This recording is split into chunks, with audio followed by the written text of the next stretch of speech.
আমার লাইভে যারা এখন জয়েন করলেন সবাইকে দোয়া করার মধ্য দিয়ে আমি আমার কথাগুলো শুরু করতে চাই।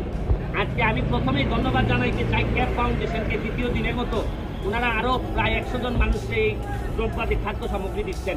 আপনারা দেখছেন আজকে আমার দুই হাত, ডান দিকে আছেন ক্যাপ ফাউন্ডেশনের যিনি দায়িত্বে আছেন এখানে, আর আমার বাম দিকে আছেন হচ্ছেন গিয়ে আমার নিজের থানার অফিসার ইনচার্জ আমাদের ওসি সাহেব এবং সেকেন্ড অফিসার, ওনারা দুইজন এখানে আসছেন। আজকে যে কারণে আমি আপনাদের সাথে যে কথাটা বলতে চাই যে কে করার কথা আর কে করে। আপনি দেখেন পুলিশ ডিপার্টমেন্টের, প্রথমে আমি পুলিশ ডিপার্টমেন্ট দিয়ে শুরু করতে চাই। পুলিশ ডিপার্টমেন্টের ব্যাপারে অনেকেই অনেক কথা আমরা অনেক সময় বলি, কিন্তু এইবারের যে যুদ্ধ, করোনার বিরুদ্ধে যে যুদ্ধ, এই যুদ্ধে আমি যখন দেখি যে জানাজাও পড়ছে থেকে পুলিশ ডিপার্টমেন্টের লোকজন জানাজা পড়তেও যাচ্ছে।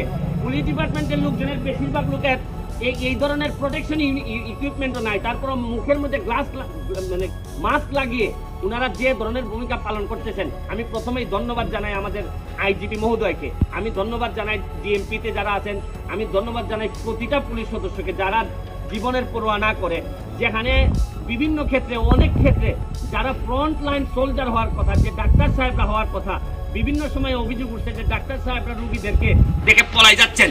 যে ডাক্তাররা এই যুদ্ধের সামনে আসার কথা, যুদ্ধে চলে আসার কথা, এই ডাক্তারদের অনেক ক্ষেত্রে এই ভূমিকা পাওয়া যাচ্ছে না। কিন্তু দেখা যাচ্ছে ঠিকই পুলিশ ডিপার্টমেন্ট, নেভি, যেখানে আর্মি, সশস্ত্র বাহিনীর যে ভূমিকাটা রাখছে এই বাংলাদেশের এই দুর্যোগময় মুহূর্তে, আমি তাদের প্রতি আমি সম্মান জানাচ্ছি, অবনত মস্তকে জানাচ্ছি যে আপনারাই প্রমাণ করে দিলেন যে কার যুদ্ধ কে পরিচালনা করতেছেন।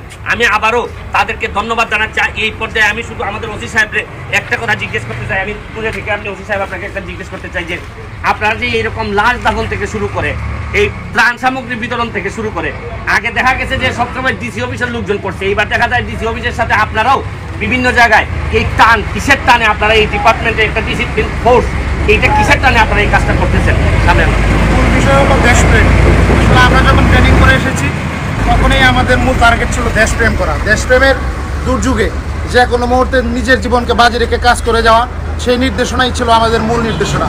আমাদের আইজিবি মহোদয় থেকে শুরু করে আমাদের ঊর্ধ্বতন সকল কর্মকর্তা, বিশেষ করে আমার এসপি মহোদয় পর্যন্ত যারা মাঠে আছেন, আমরা যারা মাঠে আছি, প্রত্যেকেরই একই কথা, জীবন যাবে আমাদের, কিন্তু মানবের পাশে আমরা সবসময় থাকবো। জনগণ যতক্ষণ আছে ততক্ষণ আমরা অবশ্যই থাকতে হবে। আপনি দেখেন মুক্তিযুদ্ধের কথা, সেই মহান মুক্তিযুদ্ধে কিন্তু সবার আগে পুলিশে জীবন বাজি রেখেছিল, সবাই জীবন বাজি রেখে অস্ত্র হাতে নিয়েছিল, যুদ্ধ করেছিল। আমরা ওইটাকে সে আর একটা মুক্তিযুদ্ধ মনে করেছি।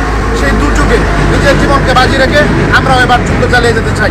আমি বিশ্বাস করি এবং আশা করি আপনারাও যেভাবে চালিয়ে যাচ্ছেন আমাদের সাথে, আমরা ইনশাল্লাহ সেই দুর্যোগ মোকাবেলা করে আমরা পূর্বের অবস্থায় ফিরে যাব। ধন্যবাদ জানাই ক্যাবকে, যারা এইভাবে খাদ্য সামগ্রী বিতরণ করছেন। আর আমরা নিজের শর্তায়নে বিভিন্ন জায়গা থেকে অর্থ সংগ্রহ করে, ত্রাণ সংগ্রহ করে, মানুষ যারা এই যে অসহায় অবস্থায় আছে, যারা খেতে পারছে না, খাবার পাচ্ছে না, তাদেরকে আমরা খাবার সংগ্রহ করে যাচ্ছি। এটা আসলে দেশপ্রেম, মানবপ্রেম, এটা আমাদের করতেই হবে, এটাই আমাদের শিক্ষা। দোয়া করবেন আমাদের জন্য। যারা আপনার লাইভ শুনতেছে, হাজার হাজার লক্ষ লক্ষ মানুষ শুনবে, তাদের ব্যাপারে কি আপনার কোনো বক্তব্য আছে যে বাসায় থাকা বা আপনাদের পক্ষ থেকে? সবাইকে আমি, যারা আপনারা লাইভ শুনছেন বা লাইভে আছেন, সবাইকে আমি অনুরোধ করব যে এই মুহূর্তে আপনারা সবাই বাসায় থাকবেন। কোনো নিত্য প্রয়োজন, মানে খুবই জরুরি প্রয়োজন ব্যতীত কেউ কোনো অবস্থায় বাইরে আসবেন না। যদি প্রয়োজন পড়ে পুলিশ আপনাদের পাশে আছে, প্রত্যেক জায়গায় পুলিশের নাম্বার আছে, পুলিশকে বলবেন, আপনার প্রয়োজনীয় জিনিস পুলিশ বাসায় পৌঁছে দিবে। আমি শুধু আপনার লাইভের মাধ্যমে এই মেসেজটুকু আপনাদেরকে ধন্যবাদ। আমি অনেক বেশি কৃতজ্ঞতা প্রকাশ করছি। আমি যে কথাটা এখন বলতে চাই যে ক্যাপ ফাউন্ডেশন, ধরেন অনেক লোকই আমরা আছি যারা বাসায় বসে বসে ফেসবুকে বলছি যে আপনারা হাত ধুবেন, আপনারা মাস্ক লাগিয়ে চলবেন, কিন্তু খুব অল্প লোক আছে যারা বলছে যে আপনি মাস্ক লাগিয়ে যে ঘরে থাকবেন, আপনি কি খাবেন, খাবারের জন্য যে জিনিসগুলো নিয়ে আসতে হয়, এটা অল্প মানুষ আছে বাংলাদেশে যারা এরকম খাবার দিতে চাচ্ছে। কারণ প্রায় 6 কোটি মানুষের উপরে আছে যাদের খাবারের শর্ট আছে বাংলাদেশে, কারণ এরা বাসার ভিতর চলে গেলে এদেরকে খাবার দিবে কে? আমি অন্তঃস্থল থেকে ধন্যবাদ জানাই সারা সিলেট বিভাগে ক্যাপ ফাউন্ডেশন, যেভাবে এরকম খাবারের দায়িত্ব নিয়ে মানুষের দেখেন এক একটা ব্যাগের মধ্যে প্রায় 2,5-3 হাজার টাকার মতো খাবার নিয়ে আসছেন ওনারা। এক একটা ফ্যামিলি অনেক ভালো চলতে পারবে। আমি ক্যাপ ফাউন্ডেশনকে বলবো, যারাই আমার ভিডিও শুনছেন, এটা ক্যাপ ফাউন্ডেশন হচ্ছে আমেরিকা এবং লন্ডন বেসড একটা সংগঠন। যারা বিদেশে থাকেন তারা আল্লাহর রাস্তায় আপনাদের কাছে চাই যে ক্যাপ ফাউন্ডেশনের মতো, শুধু ক্যাপ ফাউন্ডেশন না, যারাই এখন আপনারা এইরকম মানুষকে খাবার দিতে চাচ্ছেন তারা একটু ডোনেট করেন, কারণ ডোনেট না করলে এই ধরনের ফাউন্ডেশন আর সামনে টিকতে পারবে না। আমি জাস্ট দুইটা কথা ক্যাপ ফাউন্ডেশনের যিনি আছেন আমাদের দেলোয়ার ভাইকে জিজ্ঞেস করছি, আপনি কি অল্প কথায় জাস্ট বলবেন যে ডোনেশন না হলে তো আপনারা এইসব কাজগুলো করতে পারবেন না, আপনাদের তো একটা সুনাম আছে, আপনারা নৌকা দিচ্ছেন, আপনারা বিভিন্ন মসজিদ মাদ্রাসা করে দিচ্ছেন, অল্প কথায় যদি বলতেন যে আপনি বিদেশিদের উদ্দেশ্যে দুইটা কথা যদি বলেন। আসসালামু আলাইকুম, ধন্যবাদ সুমন ভাই। আমি আসলে ক্যাপ ফাউন্ডেশনের সম্মানিত ডোনারদের উদ্দেশ্যে বলতে চাই, আপনারা জানেন যে এই প্রাণঘাতী করোনা ভাইরাসের কারণে বিশ্ব স্বাস্থ্য সংস্থা এবং বাংলাদেশ সরকার ঘোষণা করেছেন সর্বস্তরের মানুষকে গৃহবন্দী হয়ে থাকার জন্য, লকডাউনের মধ্যে থাকার জন্য। তো মানুষ লকডাউনের মধ্যে থাকবেন, এই কারণেই থাকবেন যাতে করোনা ভাইরাস দ্বারা আমি আক্রান্ত না হই এবং আমার দ্বারা অন্য কেউ আক্রান্ত না হয়। তাহলে এই অবস্থায় যখন আমরা ঘরের মধ্যে বসবাস করব, আমরা খাবো কি?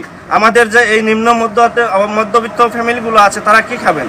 এখন আপনারা এই করোনা ভাইরাস থেকে বাঁচতে হলে মানুষ ঘরের ভিতরে থাকবে, তাদেরকে আপনারা যারা বিত্তবান আছেন আপনারা ক্যাপ ফাউন্ডেশনকে ডোনেশন করেন।